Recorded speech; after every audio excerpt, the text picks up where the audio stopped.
Bien, hoy vamos,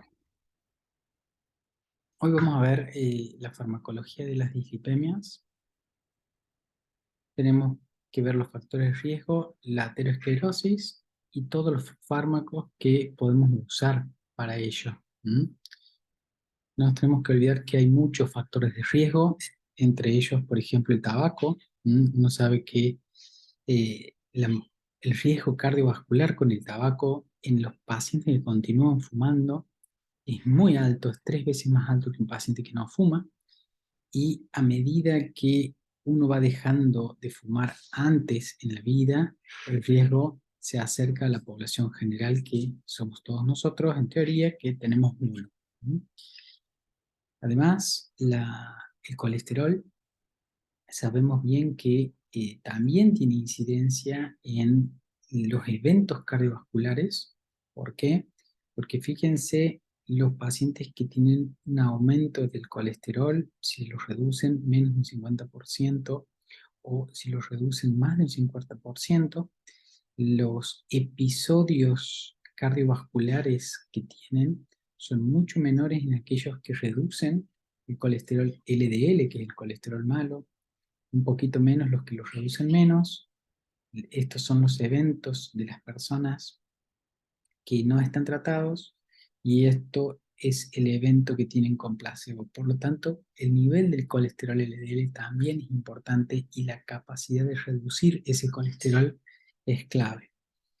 También la alimentación y la diabetes tienen mucho que ver. Fíjense que los pacientes diabéticos, a medida que la glucosa aumenta en ayuno, tienen más mortalidad por cáncer, más mortalidad vascular, esto es llamativamente alto, y mortalidad que no es por cáncer ni es vascular, fíjense que también. Por lo tanto, la diabetes es un factor de riesgo independiente para morir. Y por último, la inflamación. La inflamación habitualmente lo medimos con proteína C reactiva. Vemos la cantidad de proteína C reactiva que tiene un paciente, y de esta forma podemos ver si tiene un riesgo cardiovascular aumentado o no.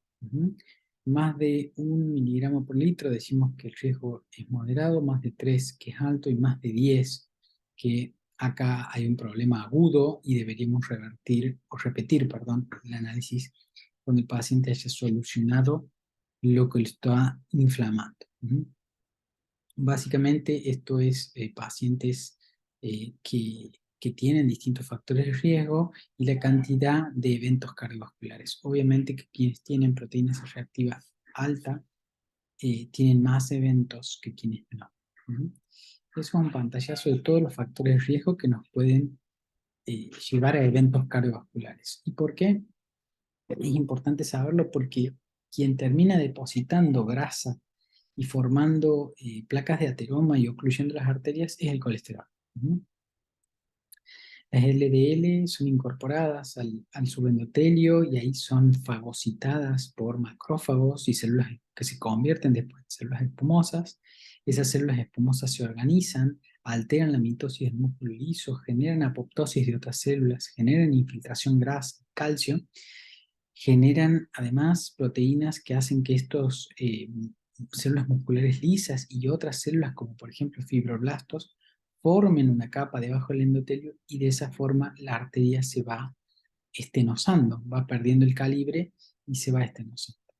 Esto es una figura de lo que le sucede al colesterol cuando nosotros lo ingerimos.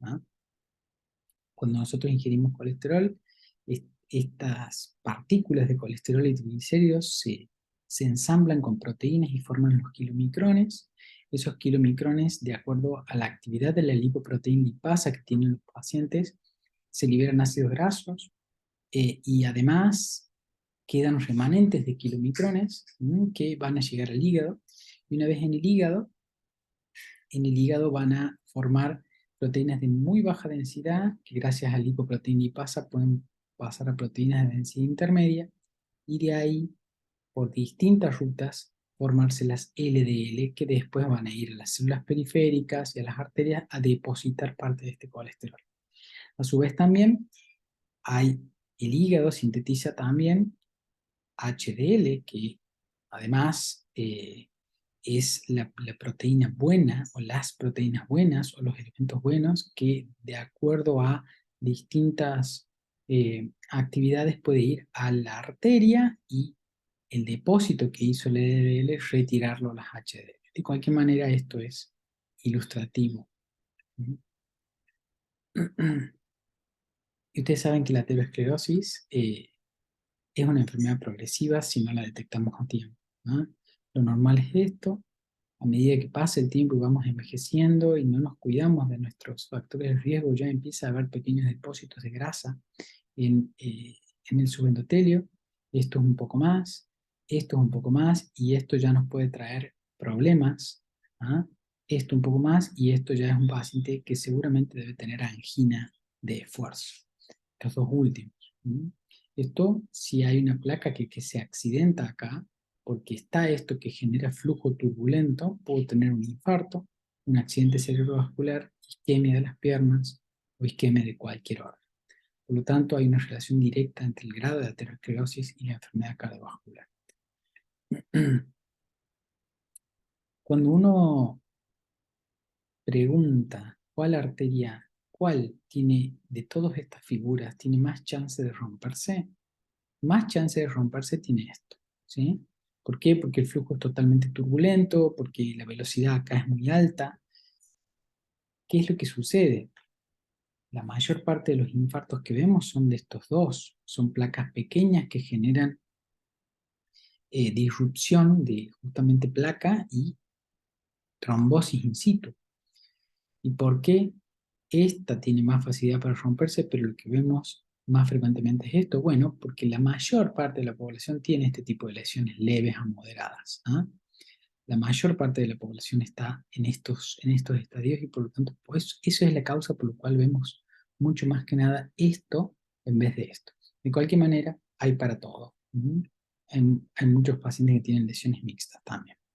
Por lo tanto, la LDL es una lipoproteína totalmente aterogénica y mala, lleva el colesterol a los vasos y forma células espumosas y estenosa las arterias. Mientras que la HDL es una proteína antiaterogénica que toma el colesterol desde las arterias y lo lleva al hígado. ¿Mm? Por lo tanto, lo que quisiera hacer es disminuir las LDL y aumentar las HDL. A su vez, los triglicéridos tienen menos potencial aterogénico que las LDL y pueden producir, cuando los valores son muy altos, pancreatitis. ¿Mm? Y las lipoproteínas, podemos decir que la HDL es buena, la LDL, la IDL, la VLDL, que es Very Low Density Lipoprotein, y el LPA, que es una proteína relativamente nueva, son malos, son aterogénicos. ¿Ah? Entonces, tengo que intentar subir la HDL y disminuir el resto. Hay muchos factores de riesgo para la enfermedad cardiovascular aterosclerótica, factores algunos modificables y otros no modificables. Por ejemplo, la edad: hombre más de 45 años, mujer más de 55. Cuando hay antecedentes de historia de aterosclerosis prematura, ¿sí? Por ejemplo, un varón menor a 55 años, una mujer menor a 65 años, con algún episodio, ya sea de infarto, de accidente cerebrovascular, el tabaquismo, como hemos dicho, la hipertensión arterial, siempre la presión sistólica más de 40, más de 140, o la diastólica más de 90, es un factor de riesgo en sí para enfermedades cardiovasculares. La HDL baja, menos de 40 miligramos por decilitro, la obesidad y la diabetes tipo 2. ¿Y qué es lo que uno quisiera?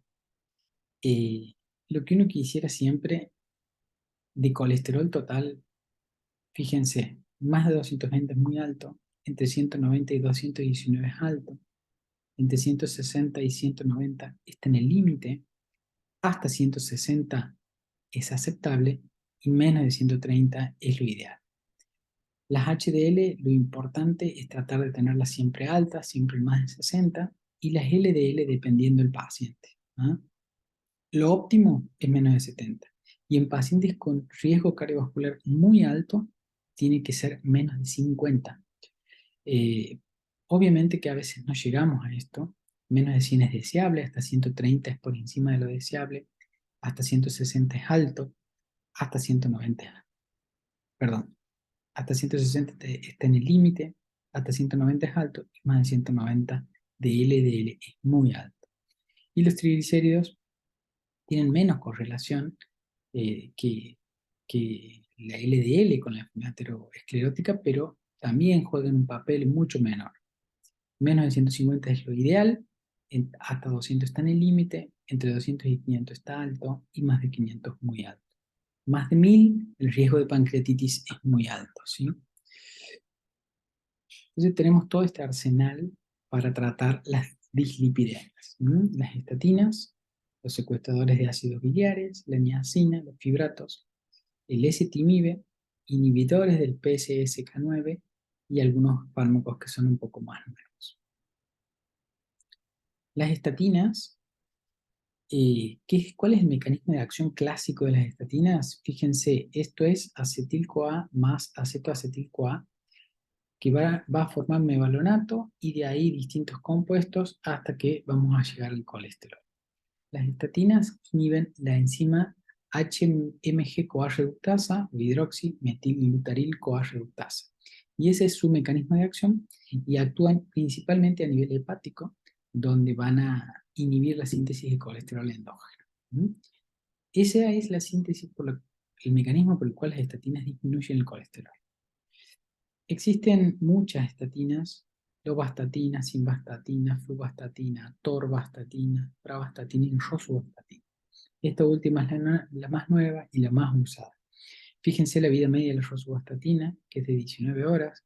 La otra que usamos mucho es la atorva, que dura unas 14 horas. Y tienen casi todas un perfil de eliminación dual, tanto hepático como renal. La atorvastatina, fíjense, se elimina menos del 5% por vía renal, por lo tanto suele ser la estatina que usamos en los pacientes en diálisis, por ejemplo.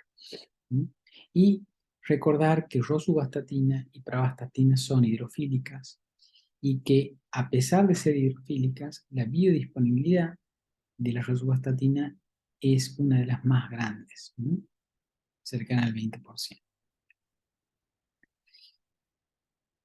Decimos que hay estatinas de alta intensidad cuando disminuyen un 50% o más el nivel de LDL colesterol. Por ejemplo, si yo tenía 150 de colesterol y tomo estatina, rosuvastatina o atorvastatina a dosis altas, voy a lograr que el colesterol pueda pasar a 75, por ejemplo. Estas se llaman estatinas de alta intensidad. De moderada intensidad, aquellas que disminuyen de un 30 a un 50% el LDL, que son la atorva y la rosuvastatina en dosis bajas, y la lovastatina, pravastatina, simvastatina o fluvastatina. Y después tenemos la intensidad baja, que disminuye en menos de un 30% el LDL, que son la lovastatina y la pravastatina, que son bastante antiguas a dosis bajas.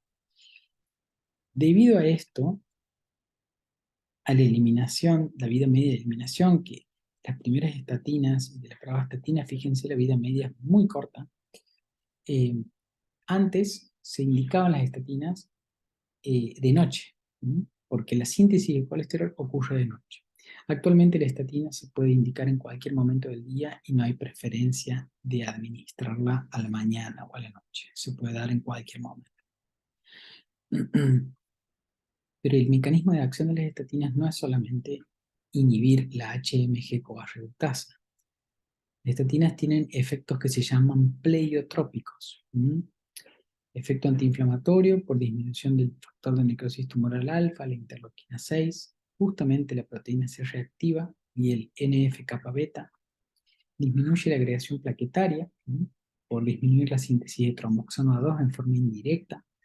Mejora el tono vascular por incremento del óxido nítrico y disminuye la activación de la proliferación de la matriz extracelular, que contribuye a estenosar las arterias. También disminuye el estrés oxidativo, disminuyendo la formación de especies reactivas de oxígeno, y estabiliza la placa de ateroma, las microcalcificaciones y el aumento del espesor de la capa fibrosa, que lo podemos ver acá después. ¿Y qué tengo que hacer? Mientras más bajo el colesterol, mejor. ¿Por qué? Porque a menor colesterol, menos eventos. Los pacientes que tienen mayor enfermedad son los que más se benefician, y es mejor hasta ahora en prevención secundaria que en prevención primaria. Estos son todos estudios que han demostrado que la asociación que hay entre el nivel de colesterol, que está en este eje, y el nivel de eventos cardiovasculares. A mayor colesterol, mayor eventos cardiovasculares. Y todos estos trabajos, donde hay miles y miles de pacientes, así lo demuestran. Por ejemplo, hay dos grandes estudios, el PROVIT y el IMPROVIT, y estos son, fíjense, han considerado solamente LDL y proteína C reactiva como factores. Lo azul es LDL alto y proteína C reactiva alta, y por lo tanto acá no se consigue ningún objetivo. Bajo tratamiento, LDL o proteína C reactiva en azul clarito, LDL menos de 70, o sea que se consigue el objetivo con LDL, pero no el de proteína C reactiva. En amarillo no se consigue el objetivo LDL y sí se consigue bajar la proteína C reactiva, y el rojo se consiguen bajar los dos. Esto es con estatinas. A los pacientes a los cuales le bajamos las dos cosas con estatinas, tienen menor cantidad de eventos que si le logramos bajar alguno de los dos, si no le bajamos ninguno de los dos. Y esto ya está probado. Y por lo tanto, tenemos que ser agresivos en el control del colesterol. Otros estudios como el HOPE o el Jupiter, no hace falta que se sepan los nombres, pero sepan que existen, donde se probó la rosuvastatina contra placebo, básicamente, una disminución del riesgo relativo de eventos cardiovasculares.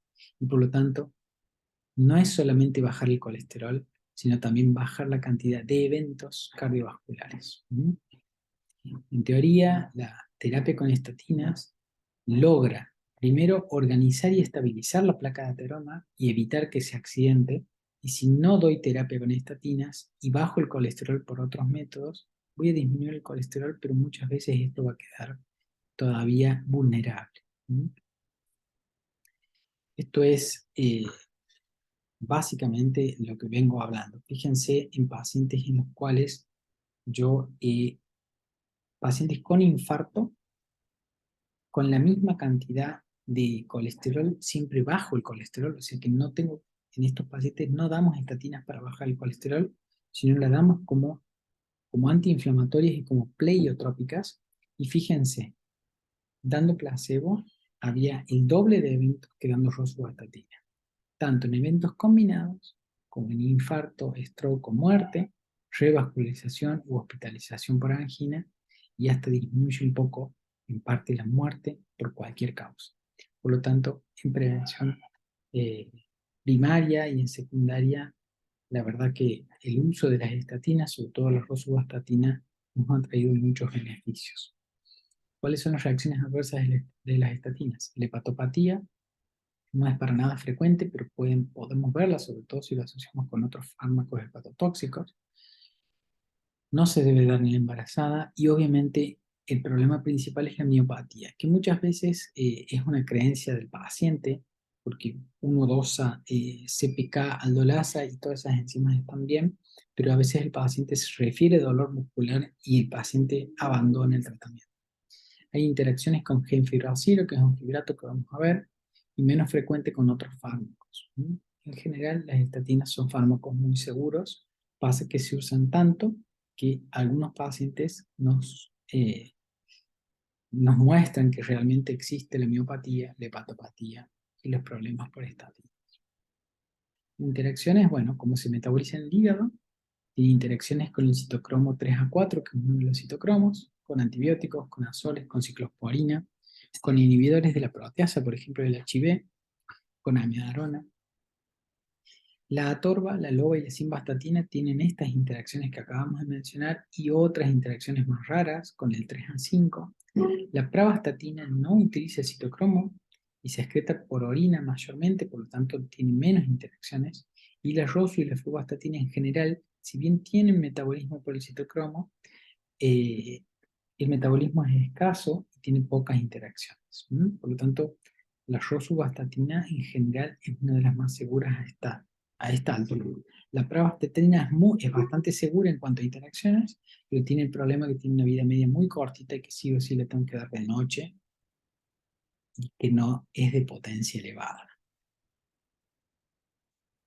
Secuestradores de ácidos biliares son todos estos que están aquí, la colestiramina, el colestipol y el colesevelam, que no se absorben, en realidad tienen una carga positiva y ahí secuestran los ácidos biliares que son secretados al intestino delgado, al duodeno, e impiden la unión de estos ácidos biliares a las grasas. Por lo tanto, los ácidos biliares me ayudaban a absorber grasas, saponificarlas para que yo las pueda absorber. Como estos son secuestradores de los ácidos biliares, logran que el ácido biliar no se une a la grasa no se absorba y por lo tanto se corta ese ciclo enterobiliar. ¿Qué tiene que hacer el hígado? Sintetizar más ácidos biliares, incrementar los receptores para el LDL y de esa forma se disminuye la, la aumenta, perdón, el clearance del colesterol LDL. ¿Mm? Lo ideal es para disminuir el LDL colesterol. ¿Cuál es el problema que tienen estas resinas de intercambio? La sensación arenosa al tragar, porque viene como un líquido grueso, genera, genera que las grasas no se absorban. Entonces esto puede producir un poco de estatorrea, distensión abdominal y dispepsia. Además, si hay fármacos liposolubles, tengo que tener en cuenta que tiazidas, furosemida, propanolol, tiroxina, por ejemplo, o warfarina, no se van a absorber bien. Y obviamente que altera la absorción de las vitaminas liposolubles, que son la A, la D, la E y la K. La niacina es un fármaco muy viejo que se intentó usar durante un tiempo.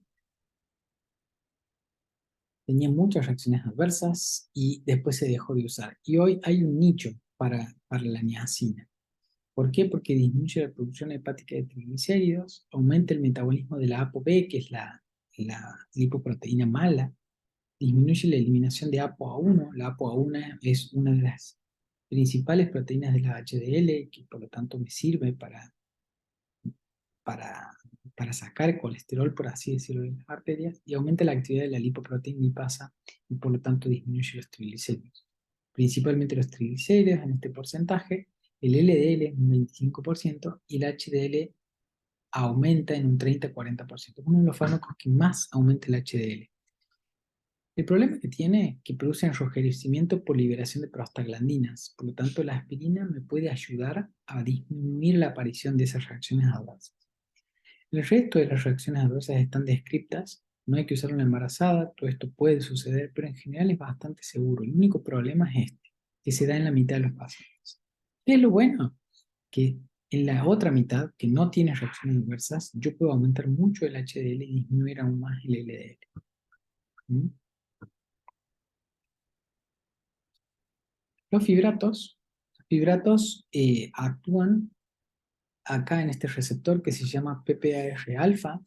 Esto genera varias cosas, genera oxidación de ácidos grasos, disminución de la expresión de ApoC y además aumento de la síntesis de lipoproteína lipasa que va a tener actividad sobre los triglicéridos, ApoA1 y ApoA2. Por lo tanto, el principal objetivo de los fibratos es disminuir los triglicéridos que lo hacen en este porcentaje y pequeño beneficio aumentando las HDL en un 15%. El problema de los fibratos, como el gemfibrosil, el besafibrato, entre otros, es que tienen algunas reacciones adversas, como litiasis biliar, miopatía, por ejemplo, igual que las estatinas, y no se puede asociar gemfibrosil con estatinas porque el riesgo de rhabdomiolisis es alto. Pueden producir alergia, algunas reacciones adversas gastrointestinales, y esto ya lo hemos mencionado. El ezetimibe es un fármaco único en su estilo, que el mecanismo de acción que tiene es inhibir el transportador de colesterol NPC1L1 y con eso inhibo la absorción de colesterol exquisita en el intestino. Eso hace que disminuyan un 20% las LDL o hasta un 20%. ¿Qué es lo bueno que tiene el ezetimibe? Que se puede asociar con estatina, porque la estatina inhibe la producción endógena de colesterol y el ezetimibe inhibe la absorción de colesterol. Por lo tanto, el efecto se potencia con las estatinas. Lo bueno que tiene es que casi carece de reacciones adversas, es muy seguro y no debemos usarlo en embarazada tampoco. ¿Mm? Por lo tanto, hemos visto hasta acá, hasta el ezetimibe, los fármacos que las estatinas son la vedette del grupo porque han demostrado evidencia científica de que disminuyen no solo el colesterol, sino también la muerte cardiovascular, los eventos cardiovasculares como ACV, como un infarto. Y el resto, si bien tienen beneficios en bajar un poco el colesterol, no tienen beneficios sobre la mortalidad. ¿Mm? Acuérdense que los secuestradores de ácidos biliares mejoran un poco el perfil, que la niacina la usamos principalmente para tratar de subir el HDL y que los fibratos los usamos para bajar los triglicéridos. Y el ezetimibe impide la absorción de colesterol y se puede combinar con estatinas. ¿Mm? ¿Qué es lo que sucede ahora? El PCSK9, ¿qué es? Habitualmente en el hígado existe el receptor de LDL que toma el LDL, se internaliza, mm, lo cataboliza en un lisosoma el LDL y el receptor se recicla a la membrana. Eso es lo que suele ocurrir. Hay algunos pacientes que expresan esta proteína, que esta proteína se mete con el complejo LDL y receptor de LDL, se internaliza. ¿Y qué es lo que hace el PCSK9? Rompe todo lo que hay en el endosoma. Hace que se rompa el LDL, pero también se rompa el receptor. Y ese receptor no se recicla a la membrana para seguir captando colesterol, para seguir metabolizando colesterol y sacar de circulación las LDL. Cuando yo doy un inhibidor del PCSK9, lo que estoy dando o le estoy permitiendo al receptor de LDL reciclarse de vuelta. Y eso es muy bueno porque permito que queden en funcionamiento estos receptores que me siguen lavando el LDL. ¿Mm? Por lo tanto, estos fármacos también han mostrado eficacia en cuanto a la mortalidad, incluso en pacientes tratados con estatinas. ¿Mm? Otros fármacos para tratar las dislipemias más nuevos son la elomitapida, que inhibe el MTP, perdón, que lo que hace es participar en la formación del VLDL y por lo tanto también disminuye el LDL, la ApoB y el colesterol total. El problema de la elomitapida que produce hígado graso, es hepatotóxico y tiene muchas reacciones adversas gastrointestinales. Perdón, de los inhibidores del PCSK9, estos son el alirocumab, principalmente, son anticuerpos monoclonales que se dan por vía parenteral cada 15 días. Y después tenemos el mipomersen, que es un inhibidor oligonucleótido antisentido, inhibe básicamente la expresión de ApoB100, que es una proteína que hemos dicho totalmente aterogénica y que se utiliza por vía también parenteral cada 1 o cada 2 meses. En general, puede producir reacciones adversas en el sitio de inyección, una especie de síntoma de gripal y puede llevar a una hepatotoxicidad, por lo tanto hay que controlar las enzimas hepáticas después de la administración de mipomersen. ¿Mm? Un capítulo aparte son los ácidos grasos omega 3 que, que disminuyen principalmente los triglicéridos y las VLDL, se dan por vía oral en cápsulas. La recomendación es que los pacientes las tomen congeladas. ¿Por qué? Porque si las tomamos a temperatura ambiente, muchos pacientes se quejan de eructos que olor a pescado, porque es básicamente aceite de pescado. Y las reacciones adversas son dispepsia, pueden aumentar un poco las LDL, pueden producir artralgias y alterar parcialmente el tiempo de sangre. ¿Mm?